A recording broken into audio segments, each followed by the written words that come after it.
कानूनी रूप से अगर देखा जाए तो मनीष दुबे और ज्योति मौर्य, हालांकि दोनों शादीशुदा हैं, मनीष दुबे भी मैरिड है और उसके ही बच्चे हैं। उसकी पत्नी कई वीडियो ऑडियो वायरल भी कर चुकी है वो। प्लस मनीष दुबे की पत्नी का भी आरोप आरोप है इनके खिलाफ में कि इनका रिश्ता कई लड़कियों से रहा है और कई लड़के यौन शोषण कर चुके हैं वो। ऐसा उसका बयान कई बार आ चुका है और ये वायरल भी हुआ है काफी। तो चूंकि दोनों ही मैरिड हैं और दोनों ही अपना फैसला ले सकते हैं, ऑनरेबल सुप्रीम कोर्ट ने इन चीजों की मनाही नहीं, अब तो आप समझ रहे हैं लिविंग रिलेशनशिप आ चुका है। जब तक कि महिला को ऑब्जेक्शन नहीं हो आप कुछ नहीं कर सकते हैं उसको। अगर दोनों राजी हैं तो मेरे ख्याल से डिपार्टमेंटल प्रोसीडिंग पर चल सकता है अगर ये वहां का। लेकिन जब तक वो ज्योति मौर्य अगर वो कंप्लेन नहीं करती है मनीष दुबे के खिलाफ में तो कोई कार्रवाई इन पर नहीं की जा सकती। पहली बात तो ये कि आलोक मौर्य जो हैं ज्योति मौर्य के पति, वो ज्योति मौर्य से चाहते क्या हैं? क्या वो भ्रष्टाचार के अधिनियम के तहत इनको जेल भेजना चाहते हैं या इनको अपने घर लाना चाहते हैं, सम्मान रखना चाहते हैं? वो पहले वो तय कर लें। अगर वो पत्नी की तरह रखना चाहते हैं तो बदनाम करना नहीं चाहिए उनको, और अगर वो बदनाम कर रहे हैं तो फिर पत्नी बनाना भूल जाए वो। तो अगर वो कोई स्कैम या कोई अगर ब्राइबरी का या कोई इस तरह का पैसे के लेन-देन के अगर वीडियो वायरल कर रहे हैं वो, तो अपनी पत्नी को ही बदनाम कर रहे हैं। तो फिर वो ये नहीं कह सकते हैं कि हमारी पत्नी को घर में रखेंगे या हम उनके साथ रह सकते हैं। इसका मतलब ये कहीं न कहीं इनका मोटिव है कि पत्नी से अलगाव हम चाहते हैं। नमस्कार दोस्तों, एक मुद्दा पूरे भारत में ट्रेंड कर रहा है और वो मुद्दा ये है कि एक चतुर्थ वर्गीय कर्मचारी होते हैं जिनका नाम होता है आलोक मौर्य और उनकी पत्नी होती है ज्योति मौर्य।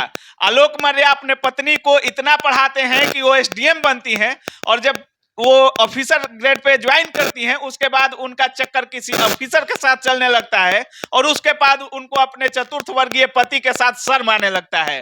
ये मुद्दा इतना ट्रेंड कर रहा है कि इसका हिसाब नहीं है। इसी मुद्दे पर हम बात करने के लिए हाई कोर्ट के जाने माने वकील एसके मिश्रा सर के पास आए हुए हैं। सबसे पहले सर स्वागत है। सर, जिस तरह से देख रहे हैं चतुर्थ वर्गीय कर्मचारी ने अपनी पूरी जी जान लगाकर अपने पत्नी को पढ़ाया और जब वो ज्वाइन करती है एसडीएम बन जाती है तो उसका चक्कर किसी होम गार्ड के ऑफिसर के साथ हो जाता है और इसके साथ चलने में शर्म आने लगता है।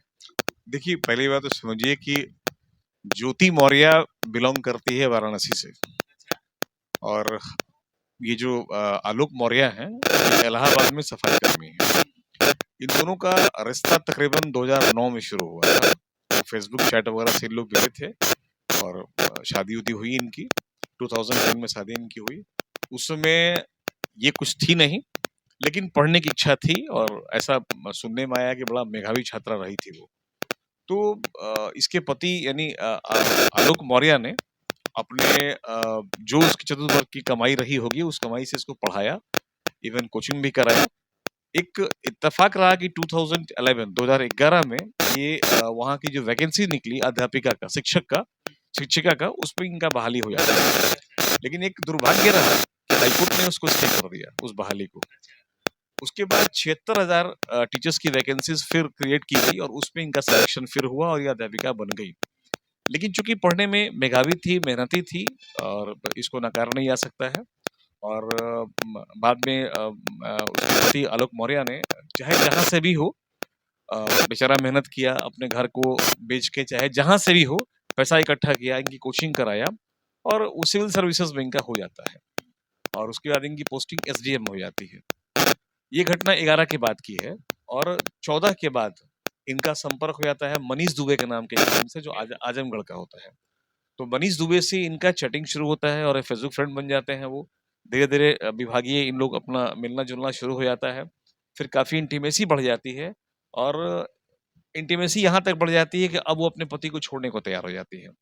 आलोक मौर्य को यह बात जब मालूम होती है तो वो तमाम अधिकारियों से मिलता है, चाहे होम कमिश्नर हो, डीजीपी हो। ये basically Manish Dubey home guard का कमांडेंट है। हालांकि वो आईपीएस रैंक का अधिकारी है लेकिन कमांडेंट है होम गार्ड में वो। और उसका अगर अपना देखा जाए तो जहां तक हमको सुनने में फीडबैक मिला है कि वो चारित्रिक रूप से काफी गिरा हुआ आदमी है और वो कई महिलाओं, कई लड़कियों का यौन शोषण पहले भी कर चुका है। रिसेंटली एक संकेती नाम की कांस्टेबल है, उसने भी इस पर आरोप लगाया है यौन शोषण का। तो ये चीज पता नहीं कैसे ज्योति मौर्य को नहीं मालूम है या मालूम हो तो फिर उसको इग्नोर कर रही है वो कि भाई हमको आईपीएस मिल गया है और हम। तो दोनों के बीच एक अंडरस्टैंडिंग डेवलप होती रही और ये बेचारा जहां तहां दौड़ता रहा।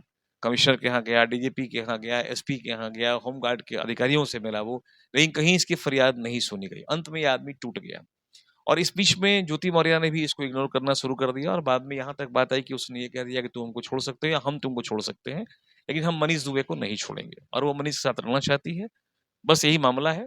अब आलोक मौर्य जो है कंप्लेन का दर्ज करते हैं कि हमारी पत्नी होते हुए इन्होंने दूसरे के साथ चक्कर चलाया और हमको इग्नोर किया वो ठीक है, लेकिन हमारे 2 जुड़वे बच्चियों तक का इन्होंने ख्याल नहीं रखा और उनका भी कोई मतलब आज तक मातृत्व का जो एक होता है, ममता होता है, इसने आज तक कभी नहीं दिया। तो ऐसे एसडीएम को, ऐसे जो लोग आगे बढ़ते हैं जिनके पति इतना कुछ करते हैं, उनके लिए ये यूज और थ्रो वाली बात नहीं लग रही है सर? देखिए एक बात समझिए, वो जो लड़की है ज्योति मौर्य, वो अपनी दोनों जुड़वा बच्ची को अपने साथ ले गई है और ये उसका कानूनी अधिकार है, क्योंकि कानूनी रूप से जो फीमेल चाइल्ड होती है वो माँ के साथ ही रहती है, माँ को ही मिल जाता है। वो तो अपने बच्चे को लेके गई है। इतना रो रहे हैं आलोक मौर्य, इतना रो रहे हैं मीडिया में आकर के हमें कोई इंसाफ दिला दीजिए, कुछ भी करा दीजिए, हमें इंसाफ दिला दीजिए। उनका यह भी कहना था कि हमने व्हाट्सएप चैट इसलिए लिख किया कि उनकी जब वो तलाक का पेपर लाई तो हमने मुआवजा के रूप में 20 लाख रुपया या घर मांगा था, लेकिन 20 लाख या 50 लाख मांगा था उन्होंने, वो भी देने से इनको इनकार कर दी। ये बोल रहे थे कि हमारा काफी कुछ खर्चा हुआ है, इनको यहाँ तक पहुंचाने में हमने काफी कुछ संघर्ष किया है और हर चीज को लात मारकर ये हमको लात मार के फेंकना चाहती हैं, यहाँ तक कि दोनों लोग मिलकर हमको जान से मारना चाहते हैं। नहीं, वो जान से मार दे दूसरी बात है, लेकिन कानूनी रूप से अगर देखा जाए तो मनीष दुबे और ज्योति मौर्य, हालांकि दोनों शादीशुदा हैं, मनीष दुबे भी मैरिड है और उसके ही बच्चे हैं, उसकी पत्नी कई वीडियो ऑडियो वायरल भी कर चुकी है वो, प्लस मनीष दुबे की पत्नी का भी आरोप आरोप है इनके खिलाफ में कि इनका रिश्ता कई लड़कियों से रहा है और कई लड़कियां यौन शोषण कर चुके हैं वो, ऐसा उसका बयान कई बार आ चुका है और ये वायरल भी हुआ है काफी।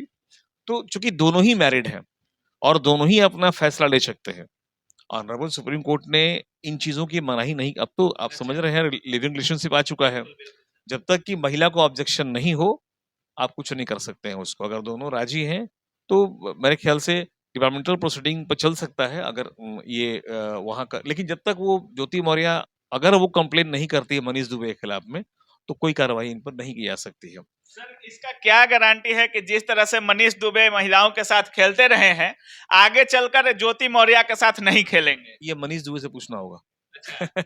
इसमें हम लोग अपनी कमेंट्री कुछ नहीं कर पाएंगे ना अपना ओपिनियन दे पाएंगे। ये मनीष दुबे का व्यक्तिगत लाइफ है, ये वही बता पाएंगे कि वो ज्योति मौर्य के साथ रहेंगे, छोड़ेंगे या उनका यौन शोषण करके बर्बाद कर देंगे। सर लीगल रूप से आलोक मौर्य के साथ एक हैशटैग भी चल रहा है ट्विटर पे हर जगह की, जस्टिस फॉर आलोक वर्मा। तो क्या आलोक वर्मा के साथ कौन सा इंसाफ संभव है? काफी केसेज आप लोग देखते हैं सर, उनके साथ क्या कुछ हो सकता है इंसाफ के रूप में? आलोक मौर्य को न्याय पब्लिक से नहीं मिलेगा और पब्लिक न्यायालय नहीं है और नहीं न्यायालय पब्लिक के बीच में है, न्यायालय पब्लिक के लिए है। तो अभी मिस्टर मौर्य को, आलोक मौर्य को न्यायालय का दरवाजा खटखटाना चाहिए, ठीक है, और हमको लगता है कि उनको इंसाफ मिलेगा। प्लस डिपार्टमेंटल प्रोसीडिंग के लिए ये तमाम जितने भी एविडेंसेस इनके पास में है वो लेके डीजीपी के यहाँ देना चाहिए। अगर फिर भी नहीं होता है ये तो फिर ये हाईकोर्ट का दरवाजा खटखटाना चाहिए। सर जिस तरह से आलोक वर्मा ने उनका जो भी चैटिंग वगैरह था, जो भी घूसखोरी का भी चैटिंग वगैरह था, वो भी इन्होंने लीक कर दिया है और एक घूसखोरी का भी कंप्लेन उनके ऊपर दर्ज हो चुका है ज्योति मौर्य पे। तो क्या ये इनके तरफ से बचाव का है या इन पर इसके लिए मुकदमा जो की है ज्योति मौर्य कि हमारे पर्सनल चीज को आईटी सेल के द्वारा इन पर केस किया गया है, तो क्या इनको सजा भी हो सकता है इस चीज के लिए? पहली बात तो ये कि आलोक मौर्य जो हैं, ज्योति मौर्य के पति, वो ज्योति मौर्य से चाहते क्या हैं? क्या वो भ्रष्टाचार के अधिनियम के तहत इनको जेल भेजना चाहते हैं या इनको अपने घर लाना चाहते हैं, सम्मान रखना चाहते हैं? वो पहले वो तय कर लें। अगर वो पत्नी की तरह रखना चाहते हैं तो बदनाम करना नहीं चाहिए उनको, और अगर वो बदनाम कर रहे हैं तो फिर पत्नी बनाना भूल जाए वो। तो अगर वो कोई स्कैम या कोई अगर ब्राइबरी का या कोई इस तरह का पैसे के लेन देन के अगर वीडियो वायरल कर रहे हैं वो, तो अपनी पत्नी को ही बदनाम कर रहे हैं। तो फिर वो ये नहीं कह सकते हैं कि हमारी पत्नी को घर में रखेंगे या हम उनके साथ रह सकते हैं। इसका मतलब ये कहीं ना कहीं इनका मोटिव है कि पत्नी से अलगाव हम चाहते हैं। काफी लोगों का मानना है कि जो इस तरह का केस है जिसके लिए कोई अपना पूरा जीवन संघर्ष करता है और जब उसको मुकाम तक पहुंचा देता है और फिर उसको लात मारता है, दूसरा व्यक्ति जब पहले को लात मारता है, तो इसके लिए नियम में परिवर्तन होना चाहिए और ज्योति मौर्य जैसे केसेज में इन लोगों को सजा होनी चाहिए। आप क्या मानते हैं? बिल्कुल सजा होनी चाहिए, लेकिन आलोक मौर्य ने क्या न्यायालय का दरवाजा खटखटाया, ये पहले पता कीजिए। क्या कौन सा केस किया गया है? क्या वो कोई स्कैम का केस किए हैं, घूस लेने का केस किए हैं, वो चारित्रिक पतन का केस किए हैं, या अपनी पत्नी का व्यभिचार का केस किए हैं? वो कैसा केस किए हैं वो? तो ये दौड़ रहे हैं पब्लिक के बीच में, वो आ रहे हैं मीडिया ट्रायल करवा रहे हैं, वो दौड़ रहे हैं किसी पुलिस अधिकारी के यहाँ, जहाँ कोई, अरे भाई न्यायालय में आप आइए ना, आप न्यायालय में उनके खिलाफ मुकदमा लाइए, आपको न्याय मिलेगा। और ऊपर से इन पर ही केस कर दी है ज्योति। बिल्कुल सही बात है। ये भारत में आप बताइए, पुरुष का कहीं कोई थाना है क्या? कोई पुरुष आयोग, कोई पुरुष थाना, कोई पुरुष के लिए हेल्पलाइन? सब महिलाओं के लिए, महिला हेल्पलाइन, महिला थाना, महिला व्यभिचार, महिला यौन उत्पीड़न, महिला आयोग, सब महिलाओं के लिए है। तो महिला जो बोलेगी मानना ही होता है, ठीक है। अब पुरुष, अब देखिए 498 सेक्शन जो हम लोग के यहाँ है, जो महिला कह देगी कोर्ट वही करता है। आप लाख चिल्लाते रहिए, कुछ नहीं होगा, आपके समर्थन में कोई जज नहीं खड़ा हो पाएगा। जब तक ये न्यायालय का दरवाजा नहीं खटखटाते हैं, इनको इंसाफ मिलने वाला नहीं है। देखिए, हमारे जो संघीय व्यवस्था है, अगर इसमें हमारा पार्लियामेंट या हमारे जितने भी सांसद हैं, इवन सुप्रीम कोर्ट भी, जब तक कि इस न्याय प्रणाली में कुछ बदलाव नहीं लाएगा, तब तक आम आदमी को न्याय मिलना मुश्किल है। सर, उन युवाओं के लिए क्या बोलना चाहेंगे जो इस तरह के केसेस झेल रहे होंगे? काफी लोगों के साथ ऐसा होता है सर, लेकिन आलोक वर्मा की तरह काफी लोग रो नहीं पाते हैं, मीडिया में आवाज नहीं बुलंद कर पाते हैं, उनके लिए क्या बोलिएगा सर? कहीं न कहीं आप कमजोर हैं। अगर आप कमजोर हैं, तभी निभ नहीं पा रहा है। आप देखिए अपने फादर को, अपने मदर को, अपने ग्रैंडफादर मदर को, क्या कभी ऐसा हुआ था? कभी ऐसा नहीं हुआ। तो साक्षरता या नौकरी ले लेना या आईएएस बन जाने से अपने संस्कार को भूल जा रहे हैं आप, तो कहीं न कहीं जड़ कमजोर था आपका। कहीं न कहीं आलोक मौर्य की भी कमजोरी कहीं रही होगी, जिसका फायदा इसने उठाया। अगर आलोक मौर्य शुरू से, ठीक है, सफाई कर्मी थे, उससे कोई अंतर नहीं पड़ता है। अगर वो शुरू से ही अगर अंडरस्टैंडिंग बना कर रखते, तो कभी ये नौबत नहीं आती। हो सकता है कि एसडीएम बनने के बाद उनका प्रमोशन, उनके लिए कुछ और भी व्यवस्था ये कर पाती। न कि ये कहने में शर्म आता कि मेरा पति जो है वो सफाई कर्मी है, कभी बोल नहीं पाती वो। ठीक है, मेंटेनेंस होता है, दोनों के बीच में एक अंडरस्टैंडिंग होनी चाहिए थी, तभी वो फैमिली मेंटेन रहेगा। नहीं तो फिर ऐसे ही रोड पाना पड़ेगा, आप रोते रहिए, चिल्लाते रहिए, कुछ नहीं मिलेगा आपको। न्यायिक तौर पे डिपार्टमेंटल प्रोसीडिंग मनीष दुबे के खिलाफ चल सकता है, एसडीएम ज्योति मौर्य के खिलाफ चल सकता है, बशर्ते कि ये न्यायालय में आए और अपने लिए न्याय की गुहार लगाएं।